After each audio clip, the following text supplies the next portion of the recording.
following is a presentation of HBO Sports.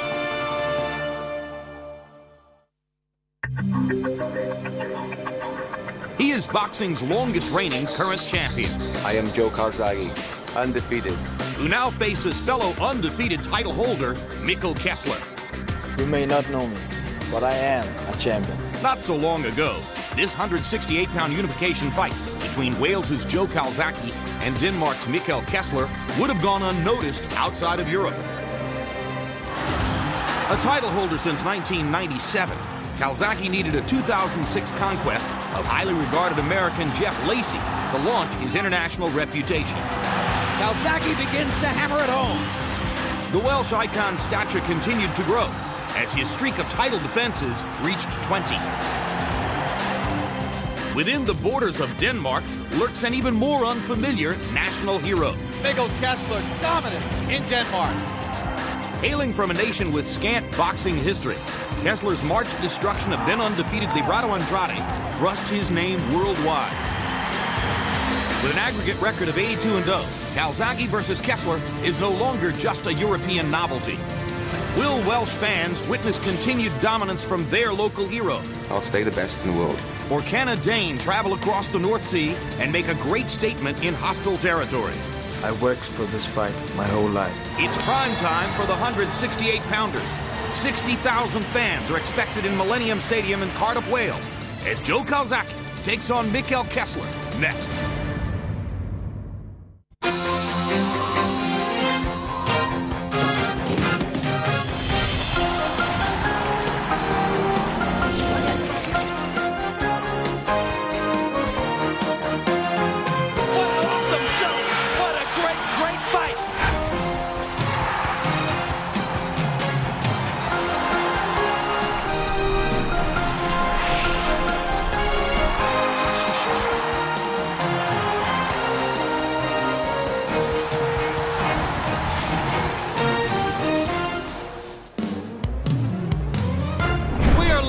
Cardiff, Wales, for another international installment of World Championship Boxing. Tonight, more than 50,000 fans are expected to fill Millennium Stadium and cheer for Joe Calzaghe from nearby Bagwood as he faces Denmark's Mikkel Kessler in a matchup of two undefeated fighters, putting their respective titles on the line for clear world supremacy at 168 pounds. It's Europe's version of Leonard Hearns 1 or De La Hoya Trinidad. Two unbeaten fighters, near enough in ability and near enough to the peaks of their respective careers that it's almost impossible to anticipate anything other than a close, competitive, perhaps epic fight. In 116 years of glove prize fighting, never has a battle between two Europeans aroused such excitement and anticipation. They've angled toward each other for more than a year. And now, for Joe Calzaghe and Mikkel Kessler, the hour of decision arrives. Hello again, everybody. I'm Jim Lampley, and welcome to a scenario and a set of circumstances so vivid in detail that William Shakespeare himself might have been proud to conceive it. An unbeaten Dane against an unbeaten Welshman, 3 nights after All Hallows Eve, before 50,000 zealots on a rugby pitch in Wales for supremacy in the 168-pound weight class all around the world. Just a little bit later on, you'll be hearing from Max Kellerman and Emmanuel Stewart, but we begin with an introduction to the not-so-melancholy Dane in tonight's fight scenario, Denmark's Mikkel Kessler, who's made the trip here from Copenhagen.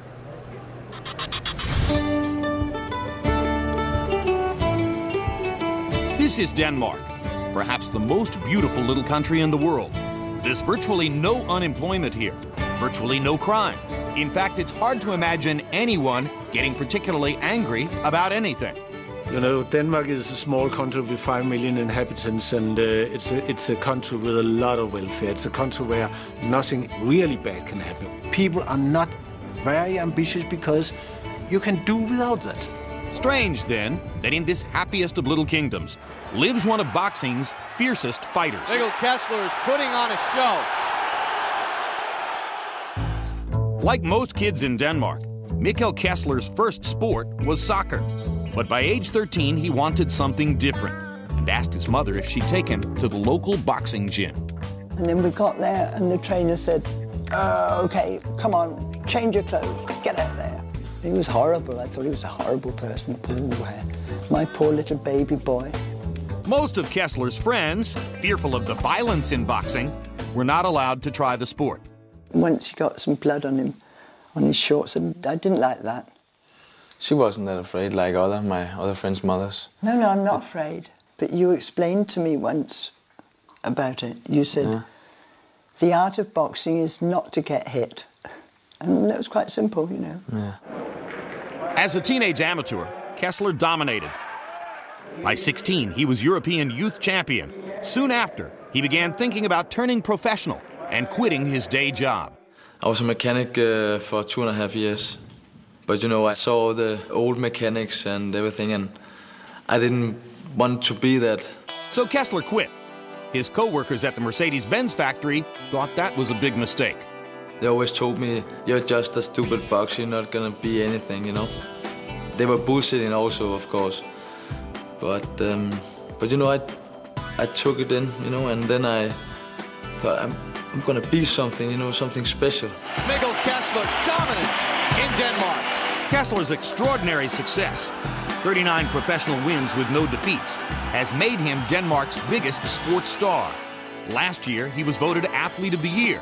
To escape the limelight and high Danish taxes, Kessler lives most of the year in Monaco. When he returns to Denmark to train for fights, he keeps a low profile and spends his free time catching up with old friends.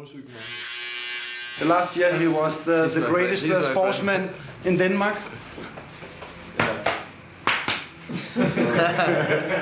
And we got nothing to be proud about. We just talk about Mikkel. That's good. Now we're here with the football fields. I played football when I was a young kid. Right by here, I actually have my motorbike in the shop here. In the summertime in Denmark, I can go for a ride on my bike. And that's what I enjoy the most. Kessler's parents are no longer together, but he remains close to both. His mother, with whom he shares a special morning ritual, lives a short walk from his Copenhagen apartment. When Mikkel's in Denmark, he comes down here and has breakfast, you know. As much as possible. Yeah, and then we hear all about what he's been doing and everything. It's quite exciting, actually, having a well-known son.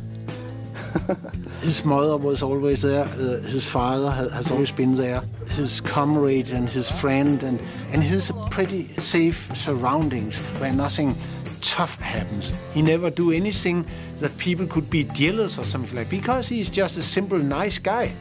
In fact, it's sort of a paradox that Kessler is so good a boxer. The interest in me at the moment is huge, and I never thought of that. Not my dreams. And yes, this is the biggest fight for me. So many people is gonna be there watching around the world. So I have to do the best I can to show them that I'm the world champion. Back live at ringside in Cardiff, Wales, if Kessler, who for reasons you might have observed there has been called by some the Oscar de la Hoya of Europe, is the emerging force here, Calzaghe, the proven commodity at age 35, admits that he is headed toward, if not indeed out the boxing door after this fight. He labored for years in relative obscurity against unknown opposition before getting what was supposed to be the acid test a year and a half ago against American Jeff Lacey. He annihilated Lacey. In the wake of that, some in boxing thought that he might evade the younger, stronger Kessler in favor of looking for American opponents like Bernard Hopkins. But to Calzaghe's credit, he told his promoter Frank Warren earlier this year that he was eager to fight Mikkel Kessler regardless of the risk. And in doing so, he gives this small nation a moment of electricity it will not soon forget. The sun rises in Cardiff, historic capital of Wales. But already the city bustles with activity, as in just 4 days, the pride of Wales, Joe Calzaghe, takes on Denmark's Mikkel Kessler at Millennium Stadium for the Super Middleweight Championship of the World. So it's quite exciting. Everyone's going to be looking forward to whether you're a boxing fan or not. And the people of Cardiff prepare to host what could be the largest indoor boxing event Europe has ever seen, with businesses expecting to make a killing in the run-up to the fight. Well, they'll be licking their lips ahead of this one.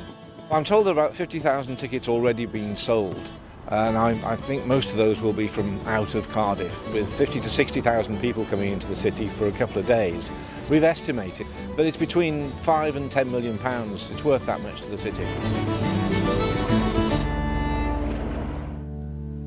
Meanwhile, 20 miles away in Newbridge, the old working-class town where Calzaghe trains,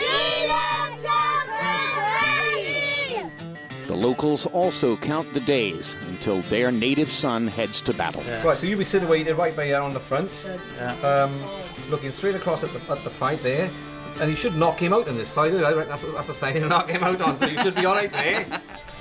It's time for him to prove now that he is the best super middleweight in the world, and what better stage than the Millennium Stadium in Cardiff.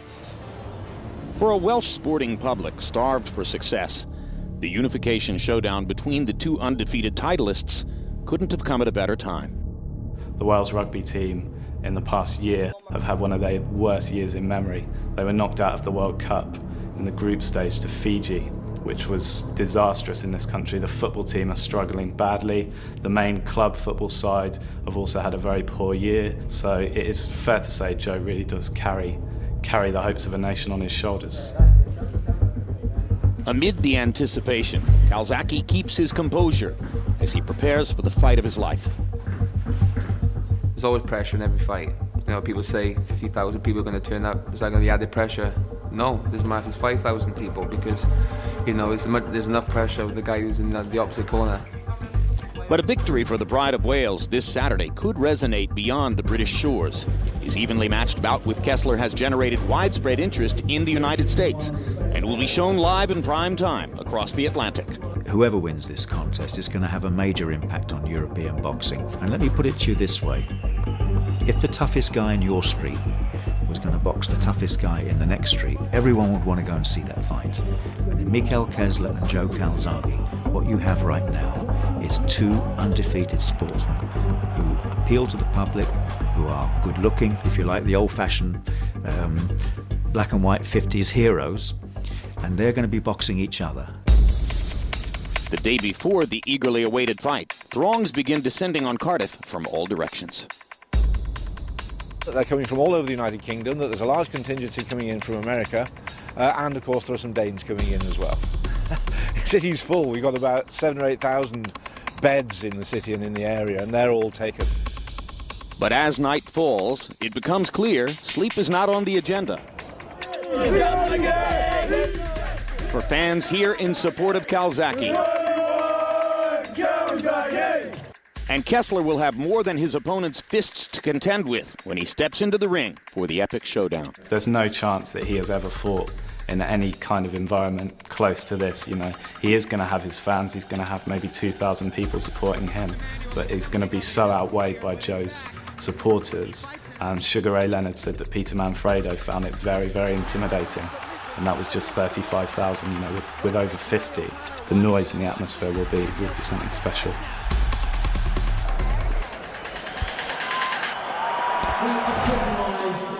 One more note in this scenario. It is 1 hour past midnight here, which means that this almost all Welsh, almost all Calzaghe crowd of more than 50,000 has had several hours to oil itself up in preparation to support their man. We'll see how big a factor the crowd will be tonight. Turning now to HBO boxing analyst Max Kellerman. Max, the 168-pound weight class, not one of the original 8 divisions in boxing, has long been seen as an oddity, not as a glamour division. This, however, is a glamour fight, and one thing about 168, in order to succeed in this weight class, you almost have to have the kind of all-sport, generalized athletic talent which demonstrates that you could be good at anything. That's a great point. You know, a lot of the greatest fighters ever, Jim, were essentially outsized middleweights. Sam Langford, Harry Reb, Billy Kahn. They were outsized middleweights before there was a super middleweight division. The division itself is not even 25 years old. It's only been around since '84. And therefore, this is the first super middleweight super fight in the history of boxing. Roy Jones and James Toney had a big fight in this division, but for them it was really a stopover on their way from middleweight to ultimately the heavyweight division. This is what you have to know. Joe Calzaghe is the super middleweight champion of the world. Forget the belts. Kessler is his #1 contender. They're both unbeaten. Tonight, they vie not only for 168-pound supremacy, but indeed for entry into the pound-for-pound discussion alongside names like Manny Pacquiao and Floyd Mayweather Jr. Indeed. And because of all of that and all the other things we've told you, this fight has been analyzed and sized up in every way imaginable on both sides of the Atlantic. So as we turn to our World Championship boxing expert, Emmanuel Stewart, Emmanuel, the one thing on which almost everyone seems to agree, Calzaghe has the faster hands. Kessler is the bigger hitter. We've seen that kind of matchup many times. In your estimation, when one guy might land more because his hands are faster, and the other guy might land harder because he's a bigger puncher, who usually wins? Usually, and I'm saying usually, in most cases, the guy with the faster hands. He accumulates points, especially when a bout goes to a decision. This is not the normal case tonight. Kessler is a more accurate puncher, good balance, good fundamentals, which I love. And even though Calzaghe throws a lot of punches, a lot of different good movements, I think the superstar quality of both of these guys means it's going to be a very tight fight. And I think the defense of Kessler, where even though Calzaghe is throwing a lot of punches, if he's not landing those punches cleanly and is getting hit back with short, accurate punches, it means the fight's going to be a close fight. But more important than that, in this fight here, it's a thing that I say with Lennox and Latimer when we all talk. Champions have a certain arrogance, a certain way they walk, a certain swagger. And both of these guys have that. They feel and think like champions. And that's what champions are made inside. And we have two superstars tonight in their own minds. It's going to be a good fight. Yeah, and they're both terrific guys, tremendously self-possessed, very relaxed. Quickly, the tail of the tape for Mikkel Kessler and Joe Calzaghe. And you'll see one immediate advantage in the estimation of almost everyone for Kessler. 7 years younger than Calzaghe. 1 inch taller than Calzaghe. Arm length, 2 inches more for Kessler, measured from the armpit to the end of the fist. Calzaghe worked hard to make weight and was surprised to find himself under 167 on the scale yesterday.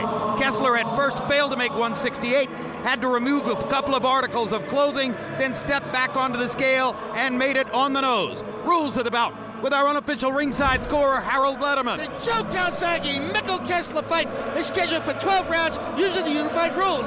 No 3 knockdown rule. Only the referee can stop the fight. You go to the scorecards after 4 rounds on an accidental headbutt, and you can't be saved by the bell at any round, including the 12th. Jim! And as we set all that up, Mikkel Kessler begins his walk to the ring. An important part of the politics of the fight was the question of where it would take place. Kessler has been difficult to lure out of Copenhagen throughout his career. He's a tremendous draw there. Calzaghe has been impossible to get off the shores of Great Britain by and large. At the end of the day, when Calzaghe fought Peter Manfredo and 35,000 people showed up, that sealed the deal, Max. Well, that's right. You know, this is the first pure super middleweight super fight, because both guys have spent practically their entire professional careers, their significant portion of their careers professionally, in the division, and they don't plan on going anywhere soon. Similarly, they spent their entire significant careers professionally in their hometowns. Ultimately, Calzaghe, who can draw 50,000 plus, world champion, has more economic clout than Kessler. And so now you see Michael Buffer introduces Kessler as he walks into the ring. Emmanuel Stewart, if you were training Kessler, how worried would you be about the scene, about the crowd of 50,000 plus, about the fact that he'll find no support in this jam-packed arena? I believe that it could be a major factor, and I take it serious. I mean, we experienced that just recently with Jermaine Taylor and the fight he had with Kelly Patton, especially when the guys that are used to that, and he's had all of his fights, which virtually Kessler's had in his own home country. But I believe that he will prevail, and it will not bother him too much, but it is going to have some effect. As you look around the arena, Kessler might find the chance to see about, 9 or 10 Danish flags. But there's a smile on his face because he's gotten the chance to find his defining fight. And there must have been moments in his career, Max, when he worried that Calzaghe would never open the door. It's to Calzaghe's credit. He's always claimed that he wanted to fight the big fights. And Frank Warren and economic circumstances were such that they eluded him. Now, over the last several fights, Jeff Lacey and now Kessler, he's proving that he will fight the big fights.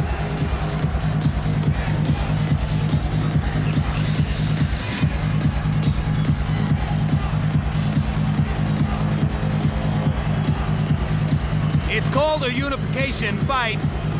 Kessler holds 2 of the 4 belts in the division.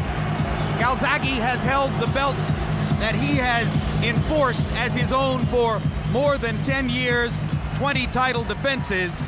There is another belt in the division, but it's immaterial tonight. The winner of this fight is clearly the best in the world. And get ready for the roar. Joe Calzaghe!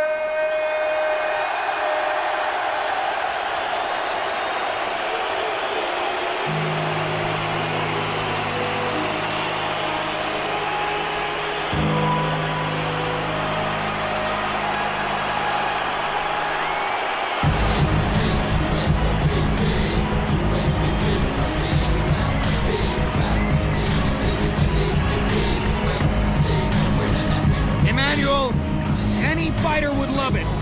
It's hard to imagine anybody loving it more and more openly than Joe Calzaghe does. Well, there's a lot of other fighters. I think Felix Trinidad, to me, was admitted. He would enjoy the excitement when he came in the ring, I think, more so than he did fight. But this means a big factor. You know, when you have a good, exciting crowd like this, it makes the fighters fight better. They get excited. The adrenaline level goes up with both athletes, and you get a much better fight than you normally would get with a dead or a small crowd. Some have criticized Calzaghe for not having faced opposition in America. After his victory here over Manfredo, he scathingly pointed out, hey, Bernard Hopkins and Winky Wright won't draw 10,000 fans in Las Vegas. Why do I have to go there? Joe Calzaghe has drawn over 50,000 fans tonight. Why should he ever have to go anywhere?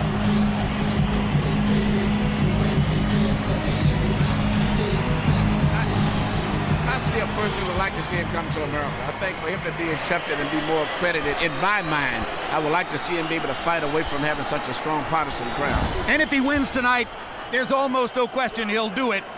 He and Bernard Hopkins have begun flirting and dancing verbally with each other over the course of the past several months, and there are a lot of people who would love to see it. Perhaps even in Hopkins' suggested venue of Yankee Stadium in New York. Let's go to Mikkel Buffer now in the ring. Silent for the national anthem of Denmark.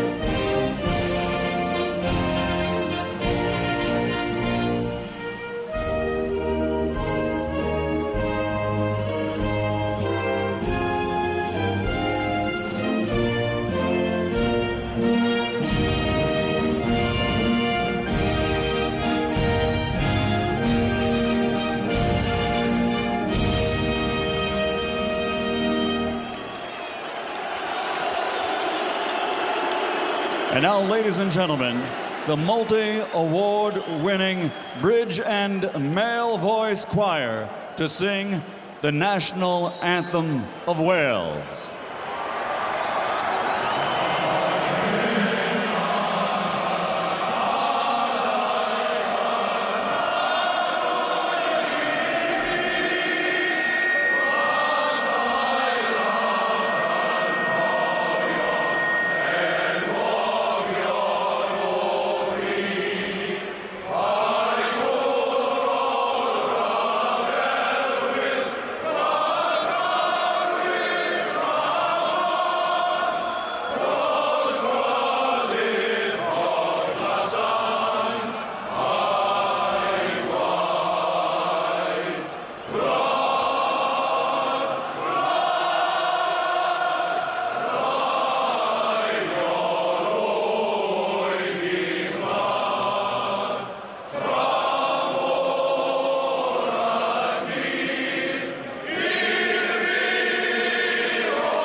Ladies and gentlemen, from Millennium Stadium, Cardiff, Wales, Mr. Frank Warren for Sports Network is proud to present the main event of the evening, brought to you in association with FrankWarren.tv and International Entertainment, along with Setana Sports and HBO, sponsored by Nemiroff and The Sun. This is the contest we've all been waiting for. Undefeated champion versus undefeated champion. 12 3-minute rounds for the universally recognized, undisputed super middleweight championship of the world. Sanctioned by the British Boxing Board of Control, Lord Brooks and John Reese QC, stewards in charge. The World Boxing Organization, supervisor, Mr. John Duggan of the United States. The World Boxing Association, supervisor, Signor Renzo Bagnarial. The World Boxing Council, supervisor, Monsieur Bob Louis of Belgium. At ringside, the 3 judges scoring this contest will be from Italy. Signore Massimo Baravecchio. From the United States, Mr. Raul Caiz. From the United States, John Stewart. Inside the ring, referee in charge of the action, also from the United States, Mr. Mikkel Ortega. And now, for the tens of thousands in attendance in person and the millions watching around the world. Ladies and gentlemen, let's get ready to rumble!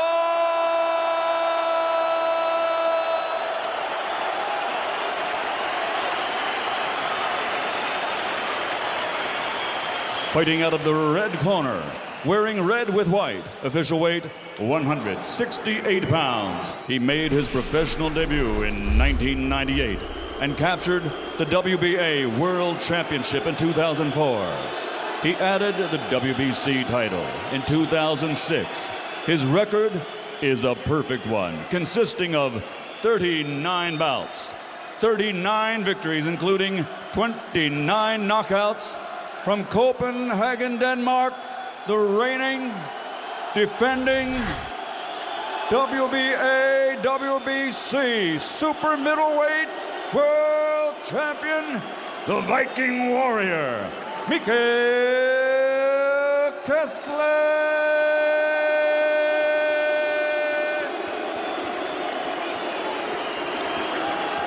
Fighting out of the blue corner, wearing black with white, official weight 166 pounds, 7 ounces. He currently is the longest reigning champion in the world and one of only 6 men in boxing history with 20 successful world title defenses. In 43 bouts, he has 43 victories, including 32 knockouts. Presenting the fighting pride of Newbridge, Wales, the reigning, defending, undefeated WBO super middleweight champion of the world, Joe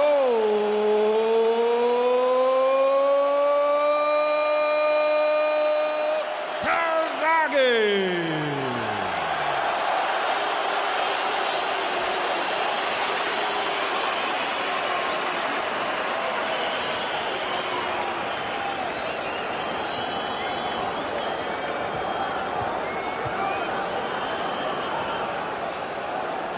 Gentlemen, we went over the rules in the dressing room. I expect a good, clean fight. Protect yourself at all times. Obey my commands at all times. Good luck to both of you. Touch them up and come out fighting at the bell. A little over a month ago, Kelly Pavlik knocked out Jermaine Taylor for the middleweight championship by having faith that boxing fundamentals would overcome unorthodox athleticism. Mikkel Kessler will try to do the same thing here right now. Round 1 begins. And one question is, how aggressive will Calzaghe be against the man regarded as a bigger puncher. Joe Calzaghe has never backed down against anyone. Every indication right now is that he intends to be extremely aggressive and apply a lot of pressure on Kessler, who's normally a technical fighter who likes to think, and they believe that Calzaghe is going to tonight try to put pressure, make him fight faster than he normally fights, to make him offset his thinking.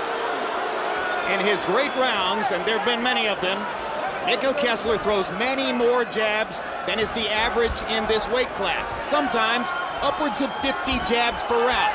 He'll want to try to get it going despite Calzaghe's southpaw stance. Not always an easy assignment.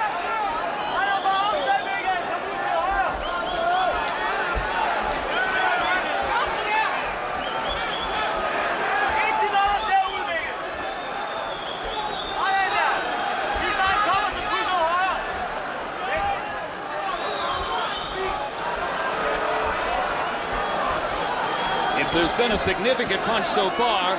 It was an early body shot by Calzaghe. But at this stage right now, it's a very tight technical fight. I think that Calzaghe, being such a great technical and adjusted type fighter, is realizing that he's dealing with a little different opponent than he's been in the past. And I see him right now not being so overly aggressive and careless as he was in the beginning, because Kessler's taking advantage of his mistakes because of his great position and balance. Both fighters are regarded as great managers of distance. Guys who know exactly how to set up in such a way that they can land and force the other man to miss. One question tonight is who can win the battle of distance? Then can Calzaghe get inside of Kessler's offense? Can Kessler keep Calzaghe at the end of his big punches? People bring up Sugar Ray Leonard and Tommy Hearns when discussing this fight. Like Leonard and Hearns, both these guys can punch. They can both box. It is unclear who will wind up being the aggressor here, who will wind up being the boxer. I agree with you. And also, I mean, looking like Calzaghe is punching with a little bit more thought and much more straighter with his punches than he has in the past. Well, Calzaghe says, when I throw roundhouse punches, it's because I'm fighting lesser opponents and I don't concentrate as well. Look at what I did to Lacey, where he poured his offense down the middle time and time again and hit Lacey with an unending barrage of accurate shots. For the moment, Kessler is able, when he fires his double jab and brings the right hand behind it, to back Calzaghe off. That's why this has been a very good fight so far. No one has really established control. Both have landed a few clean blows, but you can't make a mistake. Both are punching very accurate and very sharp. Couple of body shots for Calzaghe, one inside right hand for Kessler. Not much to choose between them in round one. Not much to choose. Round may go to Calzaghe possibly because of his body rhythm, which creates excitement like he's doing more. Whereas, on the other hand, Kessler doesn't do a lot of moving around and jumping and moving his hands and feet. Jab, don't rush the jab, all right? You're not throwing left hand, you rush your jab, you're not throwing left hand jab. You've got to get his jab working, all right? Okay, so far so good. Okay, you're not punching the hurt. You're too much fencing. Right? Start whacking and shot the body. Alright, get your range, right? That's okay. Nothing wrong with that, right? You put it in for the first jab. Baz. Are you looking at Baz? Baz! Put it on. But listen to me, you then go for the jab. Let the jab travel, double jab, and come in with 3 forwards. It's pace. For the moment, they're speaking English in Kessler's corner. We hadn't anticipated that. We do have a Danish interpreter. Yes, Mortensen. CompuBox numbers in round one. Calzaghe 15 out of 64. Kessler 8 out of 43. So if there was an edge there, it belonged to the Welsh fighter, the home fighter.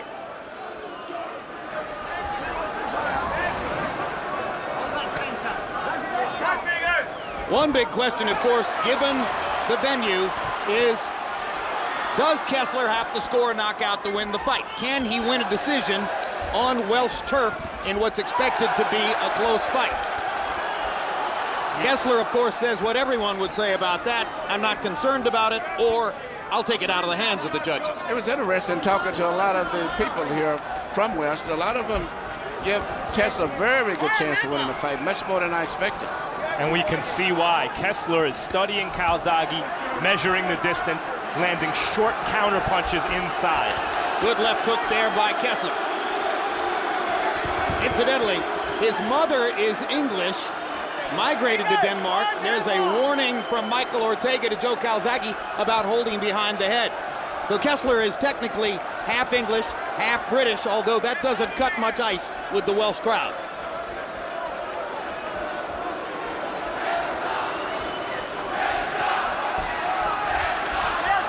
Kessler stepping in just a little closer now to fire his left jab. Yeah, both guys are very leery because they're having problems adjusting to the speed. But I don't think either one has ever fought a fighter of the caliber that they're fighting tonight. But Calzaghe is very tricky. He punches from different angles. And he punches very good and close, surprisingly, sometimes, even though he's a tall guy. Emmanuel, is it inevitable when you step in and realize you're fighting somebody better than you've ever faced before, that for a few moments at least you become cautious? Yes, and I think that's what happened to both guys. Big right hand attempted by Kessler, just missed. Now he lands the right hand, drives Calzaghe into the ropes, and Calzaghe bounces off with a right hand of his own. But Kessler's punches are starting to find the mark. Well, as Kessler said when we spoke, he may not be as fast as Calzaghe, but there's not that much difference in the speed. And the straightest distance between, the shortest distance between 2 points is a straight line. Kessler punches straighter than Calzaghe. But, you know, Calzaghe has a much better upper body movement. His head is very much more difficult to predict as compared to Kessler. Kessler's head is very stationary. And as Calzaghe's proven throughout his career, he's wildly competitive. If you touch him, he's coming back. Yeah, and he mixes up. He'll throw a looping left hand around the side of the head, and the next time he'll shoot it right through the middle. Guys, two right hands by Calzaghe. This round, almost every significant punch has been landed by Kessler that I've seen. But still, the rhythm of Calzaghe, I think, may bother going down the stretch Kessler because he's making Kessler's mind have to function a lot more. Body shot inside by Calzaghe. Kessler again with the right hand. Fight is getting a little bit more active.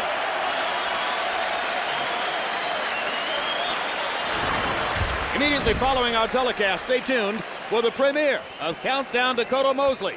Our behind-the-scenes look at both of those fighters as they prepare for their welterweight championship fight 1 week from tonight, live on pay-per-view. It's good, but he's throwing the power shot. It is to me. Are you trying to...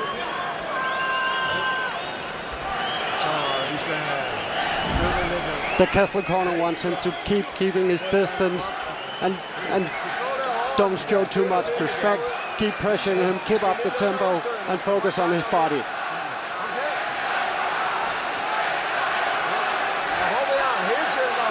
Keep hitting him hard. Hard punches, hard punches. Come on, keep the pressure. You saw the CompuBox numbers on overall punches.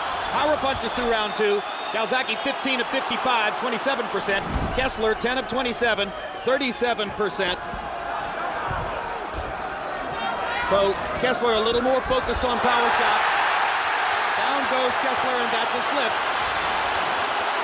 Crowd responded as though it was a knockdown, but clearly it was a slip.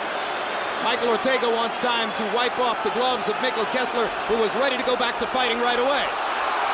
Not only was it a slip, Kessler had just landed a good punch.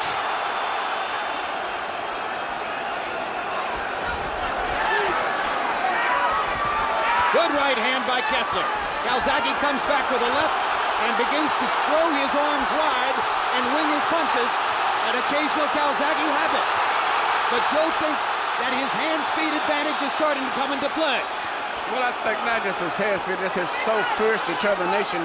He seems to be panicking because he realizes how close this fight is, and nobody has got a really decided edge, and he seems to be punching more in desperation to try to establish an advantage. And you see how much more precise in his technique Kessler is as he sticks within the envelope, throwing his jab and the right hand in totally conventional fashion, while Calzaghe begins to get squirrely and wild. Calzaghe's trying to impose his will on Kessler as he has with every opponent he's ever fought. Kessler is unlike any opponent he's ever fought. I don't know that he can simply impose his will by wildly winging punches. I believe he's beginning to impose his will. I may be wrong. He seems to be, he's making Kessler fight at a much faster pace, and the punches are coming from so many different angles, and Kessler's more of a basic fighter. And it's fascinating that Calzaghe's brave enough here in round 3 to drop his hands to his waist and showboat just a little bit. He always does that to somebody. I know. but some thought he wouldn't do it tonight. Straight left hand landed for Calzaghe. Reaching for the body shot there. Kessler's corner asked him to focus on the body, but by and large, I think Mikkel is mostly throwing upstairs. Good left hand by Calzaghe.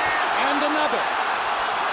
And another. And suddenly Calzaghe is landing his straight left right down the chute. Kessler gets in a right hand, but Calzaghe keeps coming. The pressure is mounting. And I don't know if Kessler's going to hold up much longer if the fight can continue this pace, unless he can seriously hurt Calzaghe to slow him down. Backs him off with a left hook there. I don't get that impression, Emmanuel. Although Calzaghe clearly is winning this round.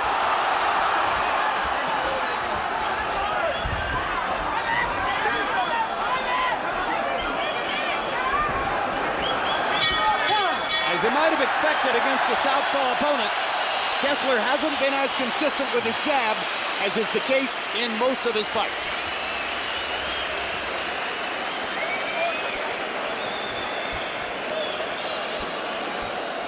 That's the place you can put him back his neck. That's the way you can box him. That's the way you can. Where's his punch? So fucking what? There's no what? Fuck all him. Where's his punch? Are you okay? You've got 4 rounds. It's all good. It's all good, please. Right?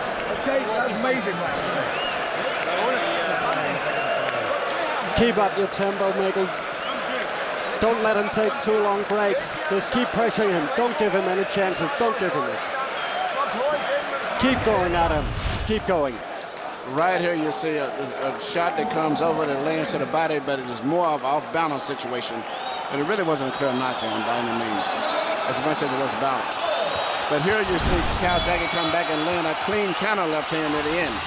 Power punches in round 3. Calzaghe was 13 out of 48. Kessler 12 out of 19. Calzaghe throwing many more punches. That usually catches the eye of the judges. Harold, how do you have it through 3? Okay, Jim. 2 rounds to 1. 29-28. Joe Calzaghe. Jim, southpaws love to get off first, love to come forward, love to do that. Right jab, straight left hand. They love to back up their opponents. They're really big when they find out a back foot going backwards. In rounds 2 and 3, Joe Calzaghe constantly got off first, took it to Kessler, and he won the rounds 2 and 3. 2-1, Calzaghe. One quick thing, Joe's wearing Grant gloves, Kessler's wearing Everlast. Come on, Mikkel! Now, you might suspect that that means that Joe is protecting his oft-injured hands with a more protective glove. Oh, and they trade punches in the middle of the ring. After Calzaghe beat Kessler's corner back into Danish, Kessler's come out this round, it seems, wanting to stop Calzaghe from bullying. Big uppercut by Kessler. Best punch of the fight.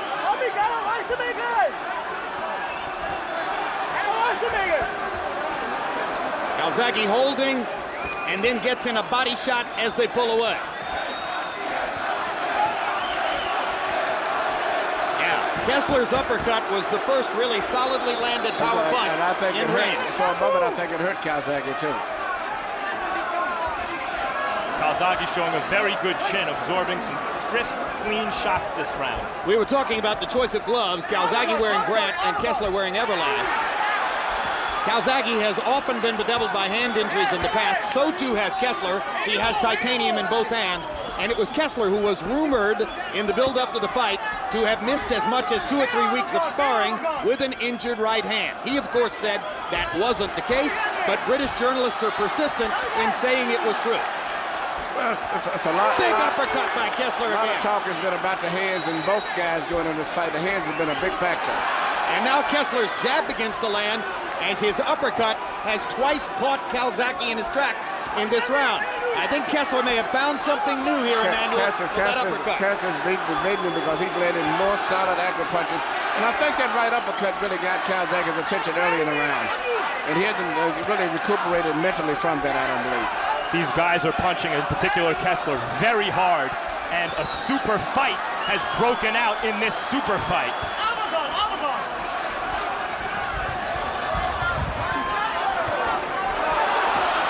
See how Calzaghe responds to the barrage of uppercuts. As usual, he's going to do it by throwing as much leather as he can. This has turned out to be a very good fight.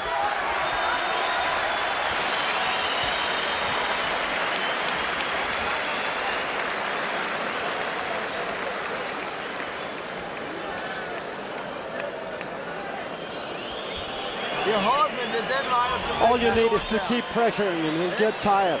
Don't give him any breaks.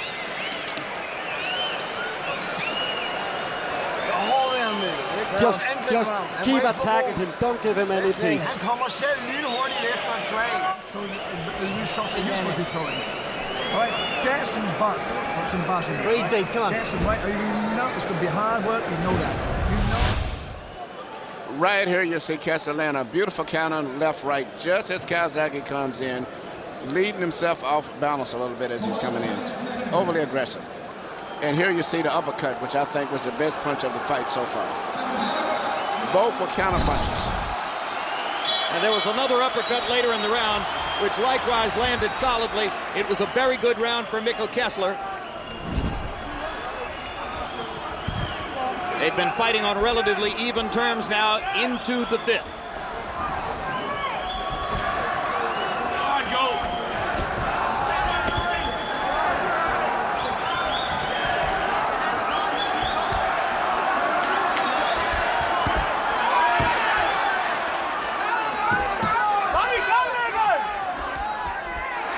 Calzaghe showing why he's a long-reigning champion in the face of a younger, fresher, more accurate opponent. He continually meets those crisp counterpunches with counterpunches of his own. And Emmanuel, the pattern that most reporters expected has clearly emerged. Calzaghe throws more, Kessler lands harder. Kessler lands harder, and Kessler seems to be more effective when he counterpunches, more so than when he goes aggressive. Plenty of opportunity to do that, right, the way Calzaghe throws. Calzaghe gets over anxious sometimes and jumps in trying to get points and leaves himself open for counters. Calzaghe ducking over the right hand, or ducking under the right hand there. We'll see when Kessler goes back to the uppercut as Calzaghe ducks his upstairs punches. Both guys are taking turns, taking the lead and the control in this fight, which means it's a good fight. Sometimes it's Kessler who's being backed up by Calzaghe's aggression. Sometimes it's Calzaghe who's being backed up by Kessler's superior punching power and hard jab.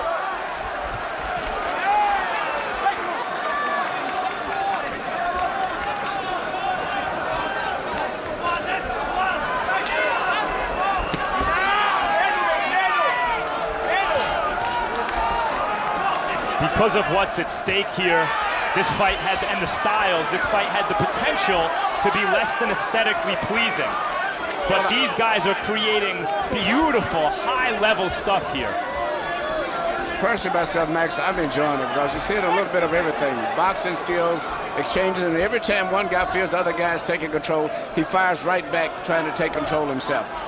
And I think it's going to be like that all the way through. The fight could end up being a very close, controversial decision the way it's going.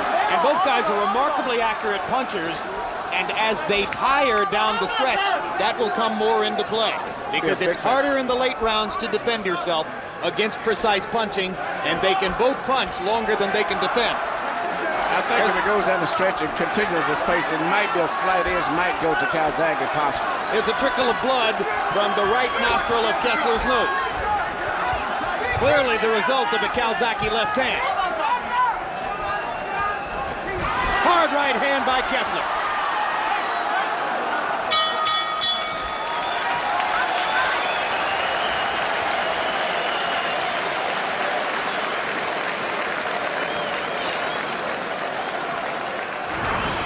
Sunday, November 18. Tune into the premiere of our 4-episode series, Mayweather Hatton 24/7. We'll take our cameras to Las Vegas and to Manchester, England, for a revealing look into both fighters' lives and training camps as they get set for their December 8 welterweight fight live on HBO pay-per-view. Floyd Mayweather, Ricky Hatton, 24/7. You got to start sparking. You got to start sparking. Shining. Start shining. Get jab work, get a combination. You're doing one thing only. You can't jab only. Right? You don't fight. Here we see Kessler once again landing the counterpunch. 1-2 after Calzaghe comes in and gets out of position. And it's been the continued pattern for most of the punches that Kessler have landed tonight.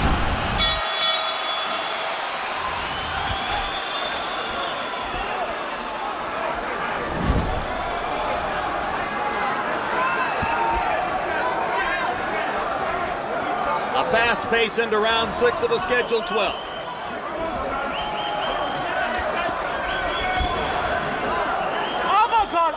Mikkel!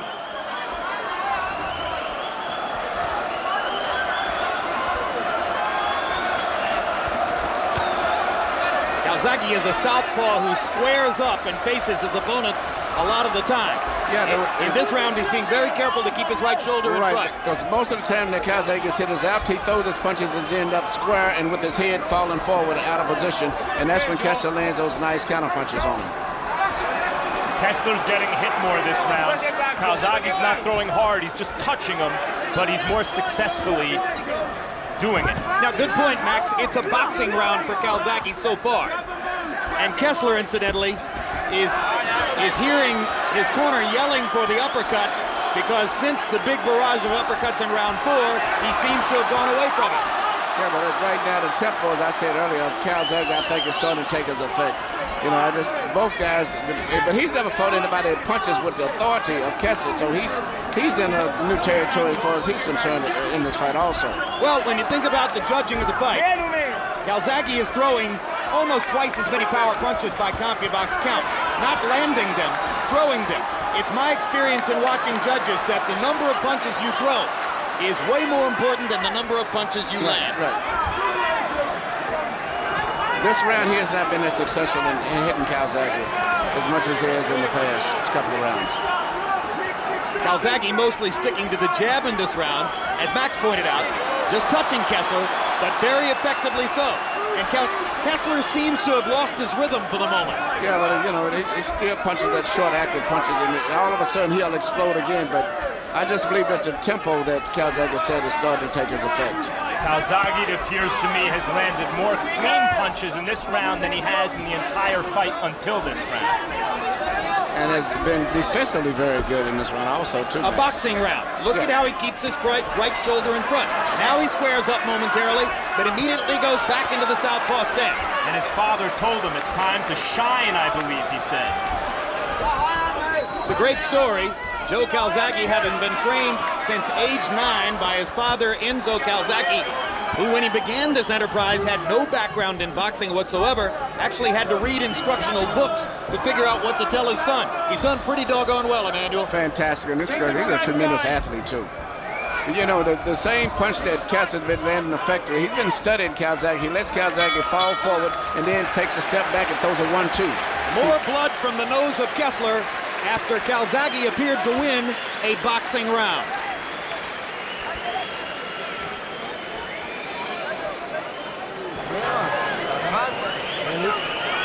You're getting hit way too much. Just use your uppercuts and get out to the sides. You're not in front. You're behind now. Something has to happen. You're looking way too much at him. Go ahead. You're listening? Yeah. Good, extra round, fabulous round. All right, I want more. All right, 6 more rounds like that. All right? Yeah. Don't, let's poke the jab to him. Poke the jab in, poke to him, the job's yours. Exterior of this terrific Millennium Stadium. A rugby pitch tonight set up for a crowd of more than 50,000 for a boxing match. Jabs in round 6. Calzaghe 14 out of 55 jabs. That sounds like something Kessler might have done. Kessler 7 out of 37, and you heard Kessler's trainer Rickard Olsen saying, "You're behind, something has to happen." Harold, is he behind? Absolutely. 58, 56, 4 rounds to 2, Joe Calzaghe. Jim, right jab, straight left, backing him up, taking it to him. He's winning his fight, not only on clean punching, but on effective aggressiveness. Kessler's got to do more of that. He's got to get off first and back up Calzaghe. Right now, Calzaghe 1 rounds 4 and 5. He's in the lead, 4-2. Kessler landed one of those uppercuts a couple of seconds ago as he goes back to the punch that served him so well in round 4. There's a great combination by Joe Calzaghe, and he sticks the jab twice more. He's not just touching him in this round, he's hurting him, Calzaghe. And you know, on top of the Calzaghe's defense has been perfect. He hasn't been hit with a clear effective punch that I've saw in the last 2 rounds virtually. So Calzaghe went to another level in round 5, and he's keeping it there now. as he seems to begin taking over control of the middle portion of the fight. We've seen Calzaghe turn boxer. Can Kessler now turn brawler? Well, the most effective thing, as I said, Kessler was led, and he had been studying so much to take advantage of Calzaghe's bad position when he would get off balance. Right there. He only lands after Calzaghe throws a punch and gets out of position. Kessler mixed in another one of those uppercuts in that exchange, and now he begins to seem to get more comfortable, but once again gets clocked with 2 straight Calzaghe lefts. And again, as Harold Letterman pointing out, it's mostly Calzaghe backing Kessler up.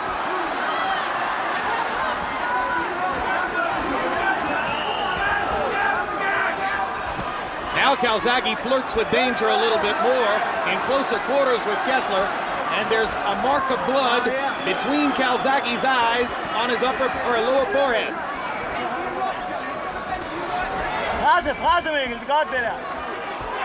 I think one of those uppercuts may have drawn the blood on Calzaghe. Big right cross by Kessler. He tries the uppercut again. Big body shot by Kessler. Hard left hook to the body, well thrown. And now Calzaghe begins to feel the urgency. Yeah, but Kessler's having a pretty good round in terms of landing clean punches, but still it's a fast pace that I don't think he's comfortable with. Calzaghe's discouraging Kessler because he's walking through those punches. Yeah, now every time the Kessler lands a good punch, Mad Mac, he goes right back to him right away. It makes him have to keep having to spend more energy. Ebb and flow, shifting tides of fortune as we reach the end of the 7th in Cardiff.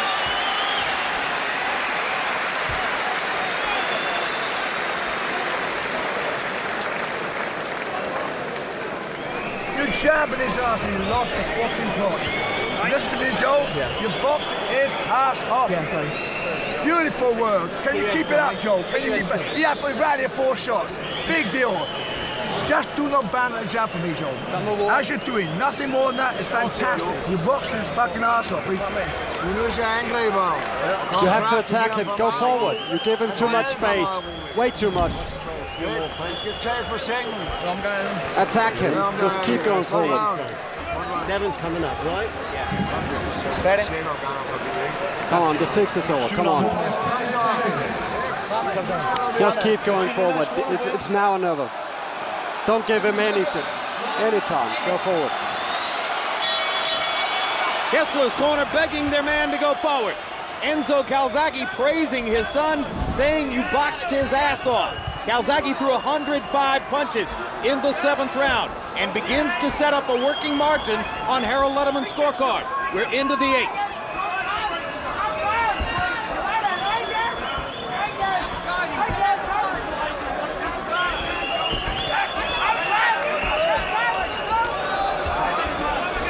Calzaghe beating Kessler to the punch with his jab.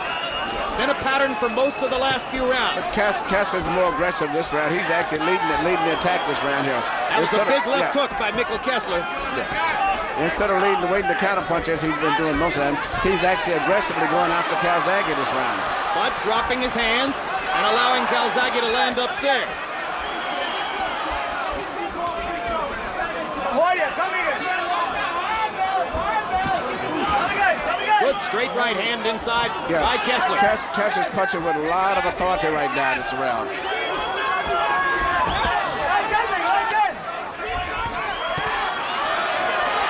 Again, the left hook from Kessler. He's trying to make it into more of a fight. Well, he's fighting right now, and everything he's punching is with full power.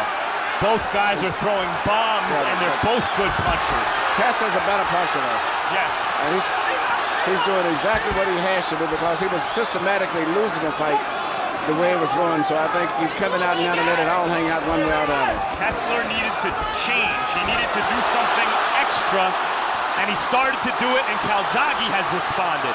And Calzaghe walked into a left hook as he was responding, but walked through the left hook and kept coming. Kessler spent a lot of energy in the first part of this round, and now he may have to pay for that because he's getting a little tired. And Calzaghe, as always, is going to step up the pace right now, realizing that he may have lost the round so far. Yep, but you know, when you look at the uppercuts earlier several right crosses and the left hooks in the last couple rounds. Calzaghe's chin has been very impressive. Both guys I've been impressed with all around their skill, the determination, the conditioning, everything. Calzaghe's answer is to mix in body shots now. 2 good left hands to the body. Downstairs, Joe. Now he comes back upstairs. Here comes Calzaghe. Kessler's hurt. And Ortega chooses this moment to warn Calzaghe for holding. The crowd doesn't like that. That's a break for Mikkel Kessler. But Calzaghe comes right back. Takes a left hook for his trouble. And Kessler still standing up to punch. He's not trying to play it safe. Once again, it's a fight, not a boxing match. What a fight. Emanuel Stewart is standing up, just like everyone in the crowd.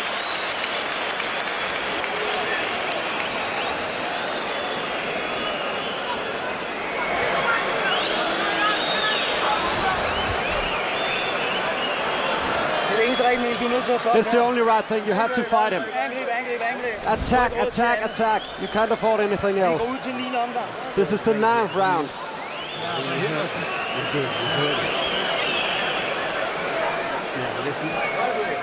There's only 2 more independent sprints, Joe. Okay, come on. Don't go raggedy, right? Don't go raggedy, all right? Right, combination, boom, boom, boom. Here you see the body shot that I believe that Kessler was hurt with, which was a right shot to the body right there. I think that's what hurt him right there. And afterwards, it was something happened and the referee gave him a warning, but I think it gave Kessler a break that he needed. Some people thought that Mikkel Kessler's well-known power, his clear punching power, would diminish Joe Calzaghe's punch count. It hasn't happened. Calzaghe's had at least 2 rounds in which he's thrown more than 100 punches. He's letting his hands go just as he always does. And chopping away there. And Calzaghe is punching with more authority. Not just a punch count, but it's a power punches. Cutting right hand by Kessler. Particularly hard to do against an accurate counterpuncher with power like Kessler. In Calzaghe, win or lose, you are looking at a special fighter. But both of these guys are special here.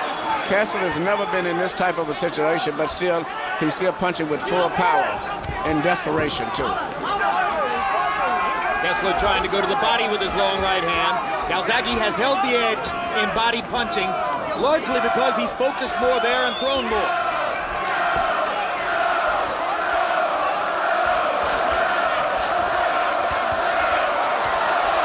Another non-stop Calzaghe barrage.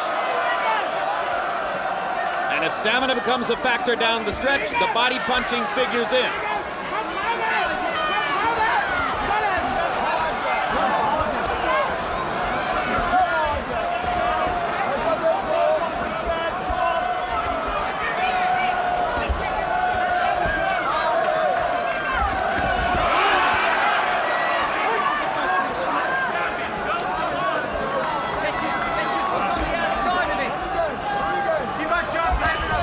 Good straight left hand by Calzaghe.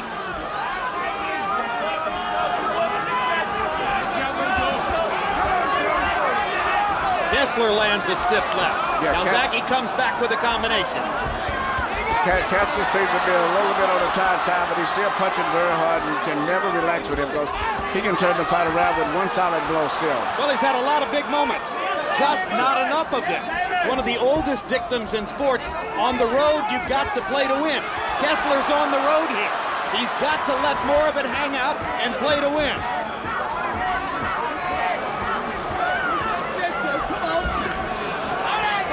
Throughout his entire career, what Kessler does has been enough to win. He hasn't been forced into a second or third gear yet, and here he's being forced into it, and I think he's trying to do it, but Calzaghe continues to elevate as Kessler picks up the pace. Calzaghe is very, very special. I'm just looking at the things he's doing, how he's making his adjustments. Look at the hand speed. Everything in the book. And is fighting with the same tempo and accuracy and speed that he did in the first round. He's willing to take risks. over and over to let his hands go.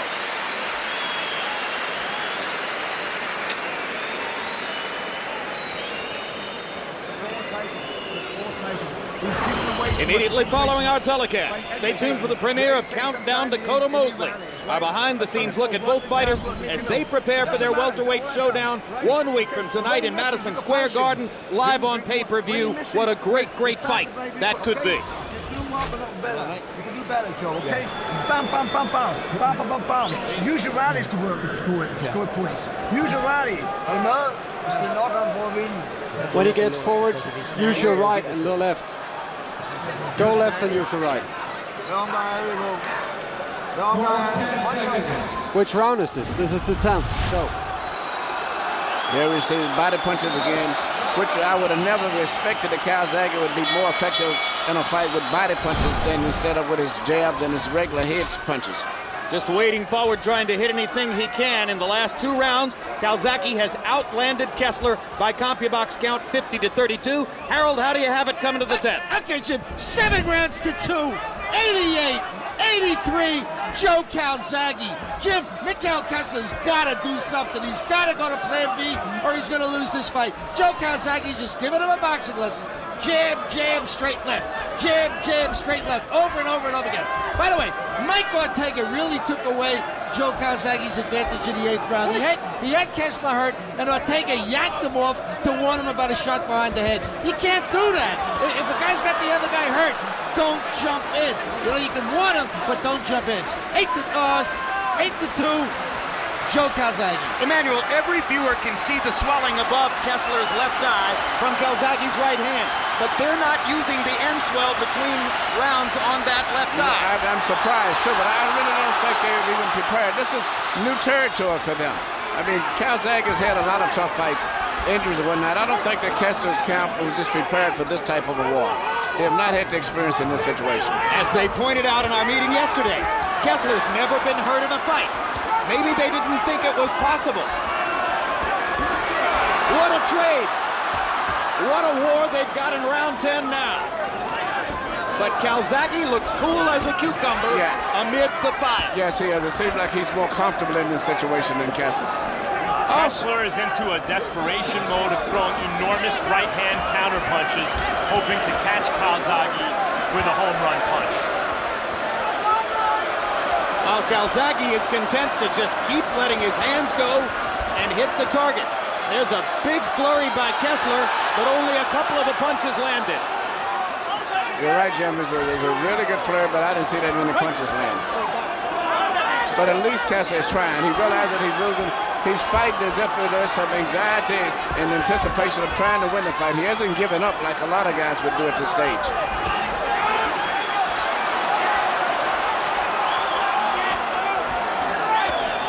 Well, for years, many in the sport have wanted to see Joe Calzaghe's chin tested. It's been tested tonight and has come through with flying colors. Well, he's impressed me tonight because definitely these are the 2 best super middleweights in the world and maybe 2 of the best fighters in any weight division today.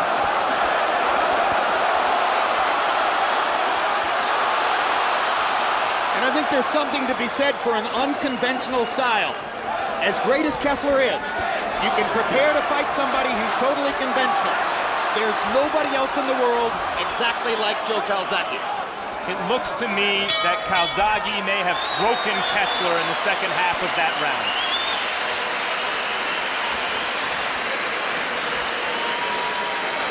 It's good. As you're doing for stepping into him. Don't let you can't handle second attack. You can't handle second attack. Top and bottom, top and bottom. After that lovely job you're doing, fantastic. As I won the last 30 seconds was beautiful. Oh, more, 2 more. You know what it's about now. Knock him out. You know it. Just keep hitting him. Just keep going at him.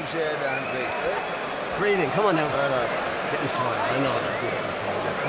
11 round? 11th round. I'm not him, but I told you. Don't give him a chance. You notice something before the beginning of each round, Calzaghe gets up first. Psychologically, that's really rough on your opponent, especially when he's tired. But every round, he gets up 15 seconds before the bell rings. And it impresses the judges. And there have been 2 occasions on which he didn't sit down on the stool at all. Yeah, and which was an old George Foreman tactic for proving his dominance. Jabs in the 10th round, Calzaghe 14 out of 42, to only 10 of 28 for Kessler. Harold Letterman has not found a round to give to Mikkel Kessler in quite some time. 2 rounds to go, and you heard one of the trainers in Kessler's corner say, "You're not doing what we tell you to do." Kessler's in his prime. He fought this fight as well as he could fight it. In the last round, knowing he needs a knockout, he tried to make it happen. Calzaghe weathered the storm. And I don't know if Kessler really believes he can win this fight anymore. Well, I think Kessler's fighting a very good fight. He just said that with a phenomenal fighting machine. Any other fighter in the world, possibly, even in different weight divisions, he would probably be more successful and maybe beat them. Well, Calzaghe is in a whole zone by himself tonight. He's fighting a great fight. He's been in a zone by himself for a long time, Emmanuel. If you look at his amateur and professional career, Joe Calzaghe hasn't lost a fight in 17 years. There are a lot of people who denigrated his opposition, but when you look at that record, there's a reason. And he's showing it tonight. Well, he's really impressed me tonight. The Lacey fight wasn't as impressive as this fight is to me, because I thought a lot of situations made Lacey very vulnerable that night, but he's fighting a fantastic fight tonight. Lacey was a far more limited fighter in style than Mikkel Kessler. And not as tall, not as rangy. Yeah, this is a guy that matches up physically to him.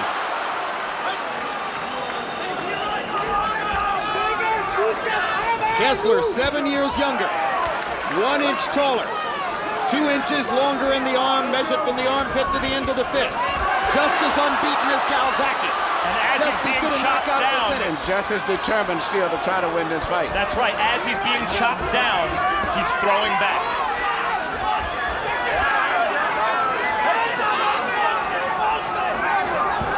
Well, you guys make a great point.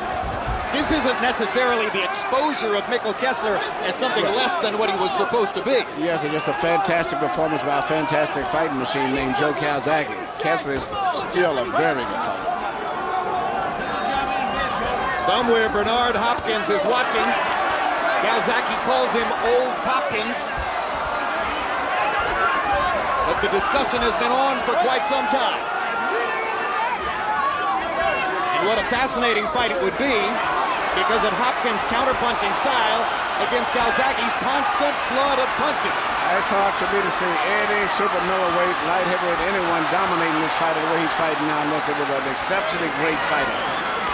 Anybody's going to have troubles with him. 11 rounds down. Does Kessler have a miracle rally? Or is it another magical night for Calzaghe in Wales?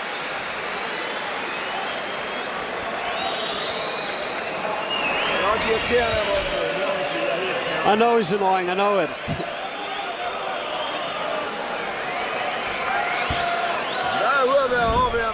You gotta go out there and be hard on him now.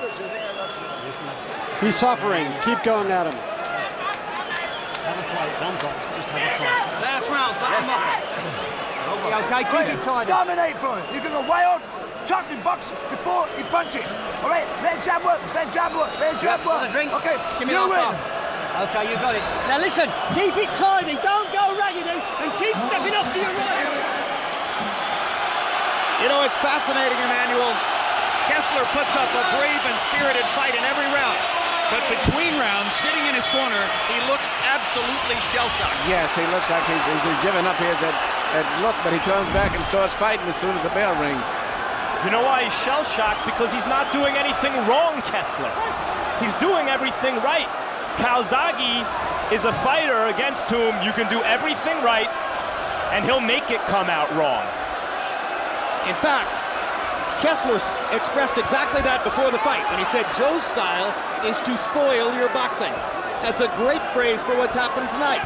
He has spoiled Kessler's boxing.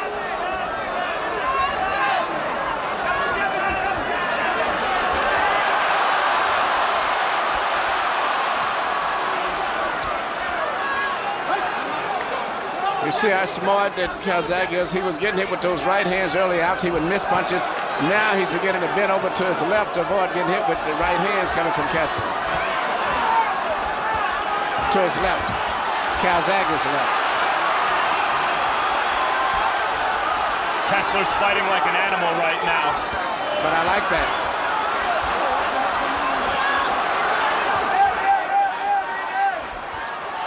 Good uppercut by Kessler. Momentarily stunned Calzaghe. With his left eye closing up, Kessler continues to try to find the one answer that will solve the riddle that has befuddled him through most of the second half of the fight. These are super middleweights, but they harken back to the great middleweight matchups of all time. Graziano and Marcel Cerdan and Tony Zale would be proud watching these guys. They're both fighting like two undefeated fighters, too.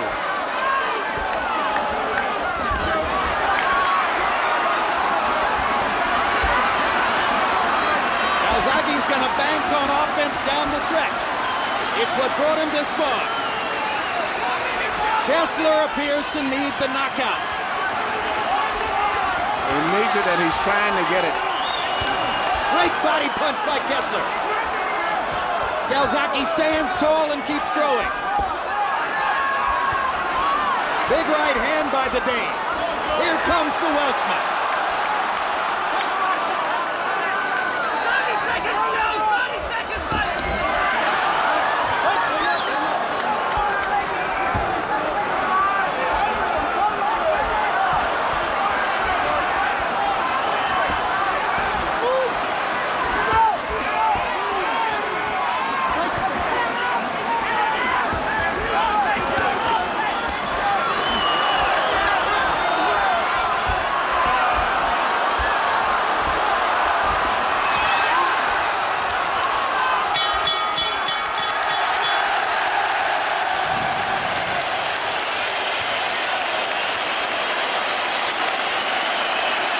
Mikkel Kessler's best round in the second half of the fight is not enough to change the probable outcome here. And the crowd knows what they've seen. But I'm anxious to see his next fight.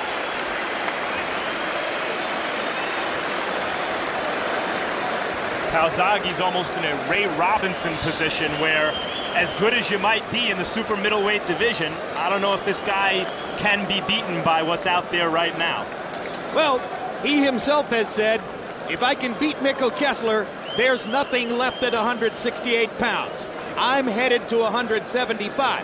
That, of course, overlooks the possibility of a fight against a Kelly Pavlik or a Jermaine Taylor, either of whom might want to fight Calzaghe after their probable rematch at 166 pounds. You saw Harold Lederman's final scorecard, a clear and decisive victory for the Welshman, Joe Calzaghe.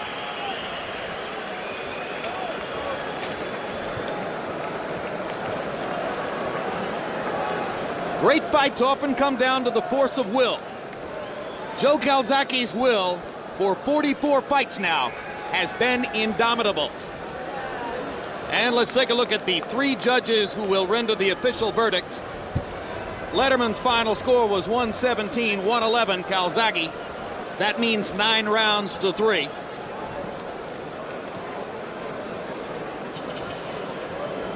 Two of the three judges have come from the United States. Their identities flow from the governing bodies whose belts are being contested here tonight.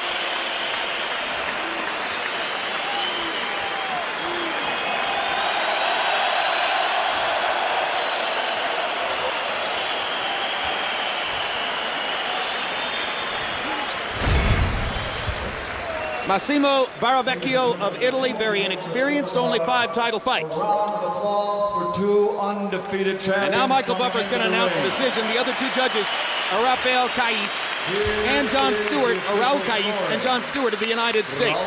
But let's go to Buffer for the scores. 117-111. John Stewart, 116-112.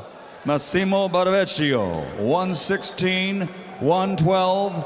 All to the winner by unanimous decision. The fighting pride of Newbridge, Wales, now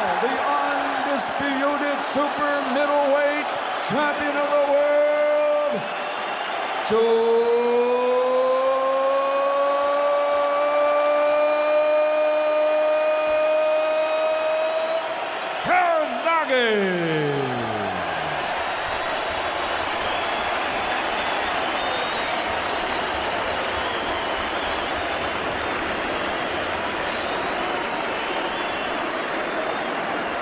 So all three judges see this fight pretty much in the same vein as Harold Lederman, and it is a clear, decisive, unanimous decision for Calzaghe. As I mentioned, 44 times he's gone to the ring as a professional, 44 times he's won.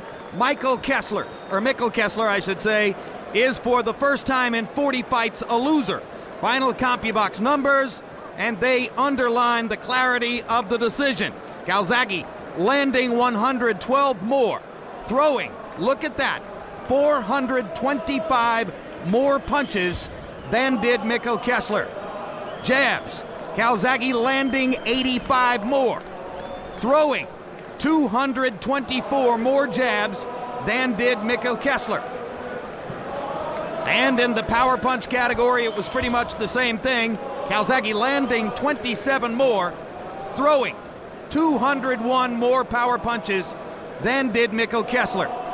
Emmanuel Stewart, you said at the beginning of the evening, in a matchup like this where one guy has more power and the other guy has faster hands usually win. Yeah, but he punched with power too. He surprised. He wasn't just punching like he normally would. He punched accurately. He actually hurt his opponent with a body punch. He just fought an all-around perfect fight. Does at this point in his career, Calzaghe still have to struggle to get mainstream credit for being the great champion he's been, or are there now, based on a win like this, never to be any more doubts? No, there's not any doubts. Not only about it is a super middleweight, but also as one of the best fighters in the world.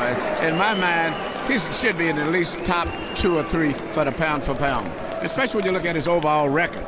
And how difficult will it be for Kessler to come back mentally from a defeat like this, given the fact that he, like Calzaghe, has gone more than 10 years without losing a fight? I don't think it's going to be difficult at all. I saw the expression on his face. He was very happy with himself. It's like, hey, I fought a great fight, and considering everything else, and I'm very happy about my performance. All right, let's go to Max Kellerman right now, who is, well, actually, I thought we were about to have an interview, but we're going to take a look at a graphic.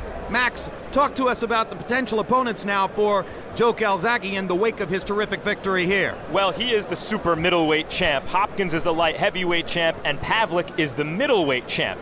However, there are contenders in and around those divisions. Arthur Abraham, the undefeated middleweight, is a viable opponent. Perhaps also Chad Dawson, the undefeated light heavyweight down the road. And maybe Lucien Boutet, the undefeated super middleweight contender. The possibility that everybody in America talks about is a fight against Bernard Hopkins. Meanwhile, Max has an opportunity right now to talk to Mikkel Kessler, who's joined him at ringside. Mikkel, first of all, congratulations on creating a classic super middleweight fight for us. You seemed to be doing what you wanted to do more or less over the first 3 rounds. What did Calzaghe do to change that? You know, he like stopped my boxing. You know, I always said he's a match spoiler, but he was too difficult when I had to throw some punches. He was in holding me and destroying my boxing. So it was difficult for me, but I tried everything. You certainly did. At what point in the fight did you realize that what you normally do wouldn't be enough and that you had to really start pressing for a knockout? You know, I hit him, I can remember the 4th or 5th round with a great uppercut. And you know, I should have followed it up, but you know how it is when the rounds go about the 7th or 8th round. I had to change some tactics, but he was difficult. He was getting better too, but I could see he was under pressure all the fight. He seemed to hurt you with a right hook to the body at the moment the referee separated you. Were you in fact hurt with that right hand? Yeah, I was. Were you ever hurt with any other punches throughout the fight? No, not at all. If the referee had not intervened at that moment, were you considering taking a knee? No, never. You know, no, of course not. If I can stand up, I have to stand up. This is a stupid question to ask at this moment, but I'm obligated. What are your plans going forward? Oh, I don't know. I have to train harder the next time. I hope I can get a rematch, of course. You want a rematch because it didn't seem that simply fighting harder was going to do anything against this guy. It seemed as though no matter how well you fought, he could bring it to another level, yet you want a rematch. Yes, of course I want to. And I want to change my tactics also. That's the main thing. Mikkel, congratulations on a spectacular fight, even though you lost. We loved watching it, and we hope to see you soon. Thank you. Thank you. All right, thank you, Maxwell. An intelligent point by Kessler, who acknowledges that he'd have to change his tactics to win the fight because, Emmanuel, as Max said, nothing that Kessler seemed to do deters Calzaghe from simply fighting harder and going to another level. I don't think there's nothing he could do could have him beat Calzaghe other than knock him out. I thought he fought the best fight he could have fought. I was very impressed with his honesty, admitting that he'd been hurt. But I don't think that he could ever beat Calzaghe on just placing skill. He just move on and fight someone else, and that's just one phase of his life that he'll have to let go. All right, Calzaghe occupied for the moment in the ring doing his interview with British television. Let's take a look at some highlights from what was a terrific fight, just as everybody had anticipated it was going to be. Round 3, Kessler momentarily went down on a slip after a body punch, but it was relatively immaterial to what was going on in the fight. A war of tactics early in the fight. Big uppercuts by Kessler in round 4 seemed for the moment to give him an advantage, but then in round 7, Calzaghe beginning to flow with his combinations and land many more punches in some stretches of the fight than Kessler himself was able to throw. In the 8th round, the body shot hurt Kessler, as Mikkel told you there, but referee Michael Ortega pulled Calzaghe away to warn him for hitting behind the head. And then down the stretch, just the continued flow of punches and the hand speed and the rhythm of Calzaghe. You pointed out early in the fight, Emmanuel, you said Calzaghe fights at a fast rhythm that not only creates excitement in the crowd, it catches the eyes of the judges, and it puts pressure on the opponent both mentally and physically. Yeah, I think that was systematically he broke down Kessler with just so many different things he kept doing and discouraged him. Every time that, he would get hit with a good punch, he would come right back and take control again. And the only thing I can tell Kessler to do, just go ahead and let Calzaghe move on up to the light heavyweight, and you just come on back and win those belts back at super middleweight. Well, we talked about Calzaghe's proven chin, and never has it been more proven than after taking the uppercuts and the occasional right hands and some left hooks that he took from Kessler tonight. If he goes up to 175 pounds, does it put that chin back in question? Probably not against a fighter like Hopkins, right? Yeah, but Berto's not a devastating puncher anyway. He's a very good technical, smart, very crafty fighter. I mean, he may have a little problem with the guys like Chad Dawson, some of those type kids, but I don't care who Calzaghe fights. If he can continue to fight, even though he's certified at that pace and with that skill level he's got right now, he's going to be a problem for anyone. I'm just glad he's not a heavyweight. Yeah. Your man, Jermaine Taylor, or the fighter that you've trained in his last 4 fights, Jermaine Taylor, and Kelly Pavlik are talking now about a possible rematch in February at 166 pounds. That puts both Taylor and Pavlik within a couple of pounds of where Calzaghe's been fighting at 168. And Joe says he doesn't particularly want to fight at 168 anymore, but if the Hopkins thing couldn't come together, there'd be a ton of money in a fight between the winner of Taylor Pavlik 2 and Joe Calzaghe. Oh, yeah, well Calzaghe is definitely tonight. He became a superstar. I thought he became a star with the fight with Lacey, but tonight he really cemented everything.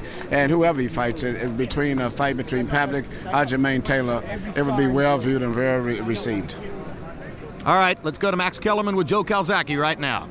Ladies and gentlemen, in case you're wondering what a great fighter looks like, he looks exactly like this. Joe, congratulations. Rate this performance compared to other performances in your career. It's difficult to say, judging by the opponent. He was a fantastic opponent, very strong, caught me some good punches, but it has to be an excellent performance. Mikkel Kessler, the peak of his powers. I'm 35, nearly 36, and he still pulled out the hat. I'm tremendously proud of this performance. Has to rate up there with, obviously, Jeff Lacey and Eubanks. But it's up to you guys. I haven't seen him back on the tape. I struggled a bit at the end, but I felt it was a good pace, controlled the fight. We all make mistakes, I got a bit careless at times, but hey, that's what makes me exciting, man. In the first couple of rounds, I actually thought that Kessler was fighting very well. And right around the 4th, to me, it appeared you seemed to turn the fight. Was that the case? What did you do? Did you change tactics at all during the fight? Well, basically, maybe I was a bit tentative. I was trying to get my jab to work. I see that he was waiting for the right hand, but my dad said I was maybe losing a bit too much respect for him, and basically make him feel my power. So I become more offensive, and I caught him with a good body shot. I think in the 4th round he winced a bit, and I think when he commanded his respect, he thought twice, and I felt I controlled the fight from then on, where I was using my jab, putting some good punches in. Obviously, he had to dig deep in there. He caught me some good shots. He's a very, very talented fighter. Did he ever hurt you? I wouldn't say hurt, but stunned me. You know, that's boxing. You're gonna see the alarm bells ringing, but that's what makes me an exciting fighter, man, because I always come back. You know, when I'm wounded, I come back twice as hard, as I proved again tonight. Did your dad say you have to shine? At some point he said you had to do something. I didn't hear it quite. I think he just meant command the ring a bit more, you know, be the general. Sometimes maybe I was moving and let him control the fight, but as soon as I stepped in and started unleashing some good body shots, he definitely felt the body shots. I felt some of his shots, but believe me, he felt some of my slaps tonight. In the 12th round, you had the fight won. You were fighting a desperate fighter, a top fighter, throwing bombs. You didn't back off, you didn't hold him. You continued to fight. Why? Because that's who I am. I'm a warrior. And at the end of the day, it's what's inside of me. I've never been a fighter to hold. I've never been a fighter to run. I'm here to entertain. I'm a fighter in my blood. So maybe it's careless. Who knows? If I got dropped, then it'd be the biggest mistake of my life. But it's who I am. You know, it's a crowd. What the crowd want to see. You know, I give it my all. I give 110% every time I step in the ring, and that's who I am. Joe, quickly, Bernard Hopkins wants you. I'm sure Kelly Pavlik has his eye on you. Who do you have your eye on? Oh, listen, Bernard Hopkins, man. Let's do it. He's talking the big fight. Let's do it. You know, he wants the legacy, man. He has to fight the young warriors. Fight me. You know, he was lucky against Winky, right? Hey, I'm here, man. I'm going to fight all the top America. Fight anybody. You know, at 168, I think I've beaten everybody. I've got all the 4 belts. I'm ring champion. Let's get up to 175. And believe me, with the extra 7 pounds, I'm going to be a different animal altogether. A much better fighter. Joe Calzaghe, congratulations on the best performance of your career. Can I say as well, thanks to Elvis, these gloves are beautiful, man. Grant gloves, beautiful. Really felt good, man. Protecting my hands good. Cheers, Elvis. Congratulations, champ. Jim?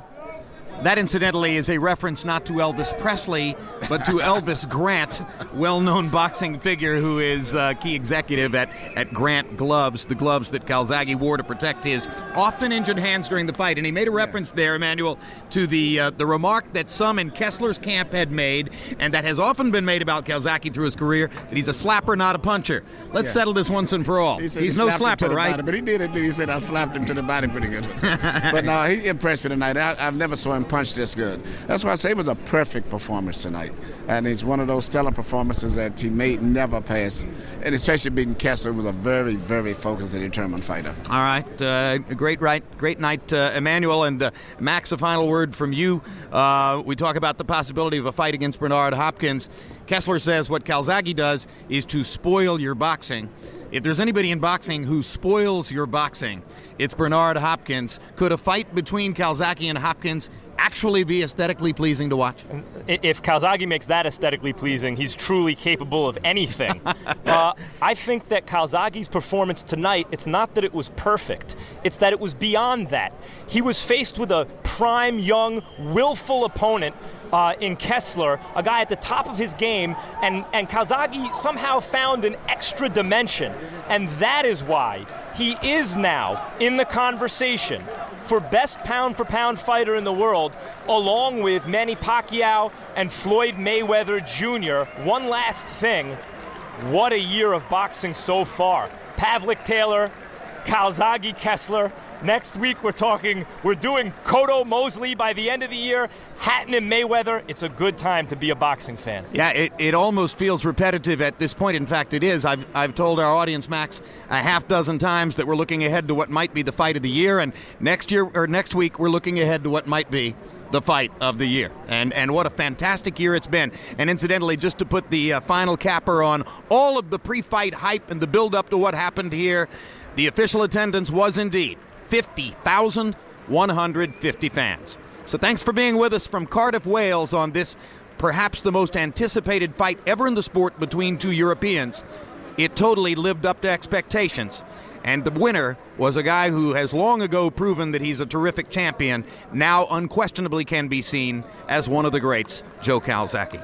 Mark your calendars for these upcoming sports programs. Next Saturday night on HBO pay-per-view, Miguel Cotto defends his welterweight title against Shane Mosley. November 17th, a Boxing After Dark doubleheader featuring Juan Guzman defending his 130-pound title against Humberto Soto, and a bantamweight matchup between Abner Mares and Damian Marciano. November 18th, it's the premiere of our 4-part series, Mayweather Hatton 24/7. We'll take you inside the lives and training camps of both fighters in the weeks leading up to their December 8 mega fight. December 8 on pay-per-view. We close out our year in the ring with pound-for-pound king Floyd Mayweather defending the welterweight belt he won last November as he takes on England's Ricky Hatton. For all that and more, log on to HBO.com. Next on HBO, stay tuned for the premiere of Countdown Dakota Mosley.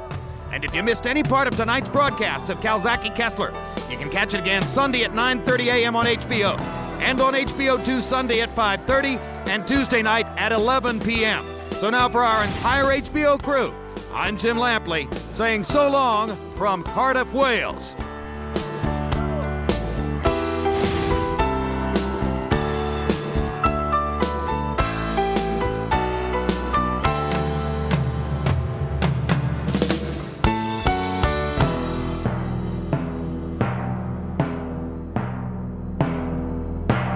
This has been a presentation of HBO Sports.